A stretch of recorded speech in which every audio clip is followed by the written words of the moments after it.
इस वीडियो में हम लोग आज पढ़ने वाले हैं, आज इतिहास स्टार्ट करने वाले हैं हम लोग। इतिहास जो कि बहुत सारे कॉम्पिटिटिव एग्जाम्स में बहुत महत्वपूर्ण माना जाता है और ये इतिहास प्योर एनसीईआरटी है जो सभी जनरल कॉम्पिटिशन में इसके एक एक तथ्य बहुत ही महत्वपूर्ण माने जाते हैं। तो इतिहास की अगर बात करें तो इतिहास की सबसे पहले जो परिभाषा होती है तो मानवों के विकास की कहानी को इतिहास कहते हैं। मानवों ने किस तरह से विकास किया है, उस विकास की सारी कहानियां इतिहास में दर्ज है। इतिहास के जनक की अगर बात करें तो इतिहास के जनक हमारे होते हैं हेरोडोटस। अब है इतिहास का विभाजन। बहुत सारे विद्यार्थियों से अगर पूछ दिया जाए कि इतिहास के विभाजन बताइए तो सीधा सीधा आंसर देते हैं प्राचीन इतिहास, मध्य इतिहास और आधुनिक काल इतिहास। ये इतिहास का विभाजन नहीं है। ये तो जेम्स मिल सबसे पहले विभाजित किया था। जो आधुनिक इतिहास में हम लोग पढ़ेंगे कि हिंदू काल, मुस्लिम काल और ब्रिटिश काल, इसी का एक संशोधित रूप कर दिया गया था कि प्राचीन काल, मध्यकाल और इतिहास काल। लेकिन इतिहास का जो विभाजन है वो मुख्यतः तीन रूप से है: प्रागैतिहासिक काल, आद्य ऐतिहासिक काल और ऐतिहासिक काल। यह हालांकि लिटरेसी रिसोर्सेज के बेसिस पे किया गया है कि किसमें लिखने वाले सामान मिले हैं।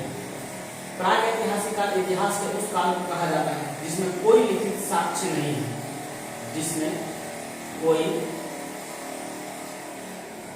लिखित साक्ष्य नहीं।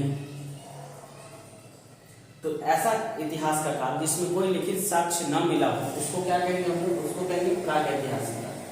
आद्य ऐतिहासिक काल इसको कहा जाता है इसमें लिखित साक्ष्य तो मिले हैं, लिखित साक्ष्य इसमें मिले हैं परंतु उन लिखित साक्ष्यों को पढ़ा नहीं जा सका है, इसलिए इसको कहा जाता है आद्य ऐतिहासिक काल। लिखित साक्ष्य है, लिखित है परंतु पढ़ा न जा सका हो, परंतु पढ़ा न जा सका हो। अब बात आती है ऐतिहासिक काल की। ऐतिहासिक काल किसे कहा जाता है? ऐतिहासिक काल में क्या होता है कि लिखित साक्ष्य भी है, यहां पर लिखित साक्ष्य भी है और पढ़ा भी जा सका है, पढ़ा भी जा सका है। इसको कहते हैं हम ऐतिहासिक काल। ये इतिहास का विभाजन है। प्रागैतिहासिक काल क्या होता है? जिसमें लिखित साक्ष्य नहीं। तो प्रागैतिहासिक काल में हम लोग को पढ़ना कौन सा चीज होता है? प्रागैतिहासिक काल में हम लोग पढ़ेंगे पाषाण काल। पाषाण काल क्या है? तो पाषाण काल में मुख्यतः देखेंगे हम लोग तो तीन तरह का होता है: पूरा पाषाण काल, मध्य पाषाण काल और नव पाषाण काल। इसको पाषाण काल इसलिए कहा गया है क्योंकि इसमें जितनी भी चीजें होती हैं वो पत्थरों के सहायता से चीजें बनाई जाती है, चाहे वो औजार हो या कोई भी पदार्थ वगैरह होता है तो पत्थर के माध्यम से ही बनाई जाती है, इसलिए उसको कहा जाता है पाषाण काल। आद्य ऐतिहासिक काल में हम लोग पढ़ते हैं जैसे हड़प्पा सिविलाइजेशन हो गया, ये सारे आद्य ऐतिहासिक काल के। ऐतिहासिक काल में फिर हम लोग पढ़ेंगे जब ऐतिहासिक काल का लिखित साक्ष्य जब से मिलना शुरू हो जाएगा। तो इतिहास का विभाजन मुख्य रूप से आज हम लोग जाने कि इतिहास का विभाजन कितना: प्रागैतिहासिक काल, आद्य ऐतिहासिक काल और ऐतिहासिक काल।